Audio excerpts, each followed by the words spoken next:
Price God. இன்றைய தியானம் கலாத்தியர் 5ஆம் அதிகாரம் 14 முதல் 21 வரை. உன்னிடத்தில் நீ அன்பு கூறுவது போல பிறனிடத்திலும் அன்பு கூறுவாயாக என்கிற இந்த ஒரே வார்த்தையிலே நியாயப்பிரமாணம் முழுவதும் நிறைவேறும்.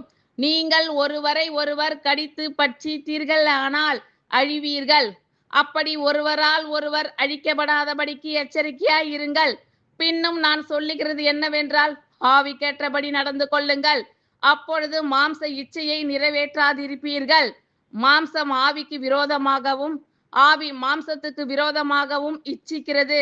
நீங்கள் செய்ய வேண்டும் என்றிருக்கிறவைகளை செய்யாதபடிக்கு இவைகள் ஒன்றுக்கொன்று விரோதமாய் இருக்கிறது. ஆவியினால் நடத்தப்படுவீர்கள், ஆனால் நீங்கள் நியாய பிரமாணத்திற்கு கீழ்ப்பட்டவர்கள் அல்ல. மாம்சத்தின் கிரியைகள் வெளியரங்கமாய் இருக்கின்றன. அவை யாவன? விபச்சாரம், வேசித்தனம், அசுத்தம், காம விகாரம், விக்கிரக ஆராதனை, பில்லி சூனியம், பகைகள், விரோதங்கள், வைராக்கியங்கள், கோபங்கள், சண்டைகள், பிரிவினைகள், மார்க்க பேதங்கள், பொறாமைகள், கொலைகள், வெறிகள், களியாட்டுகள் முதலானவைகளே. இப்படிப்பட்டவைகளை செய்கிறவர்கள் தேவனுடைய ராஜ்யத்தை சுதந்திரிப்பதில்லை என்று முன்னே நான் சொன்னது போல இப்பொழுதும் உங்களுக்கு சொல்லுகிறேன். ஆமென். Thank you Lord.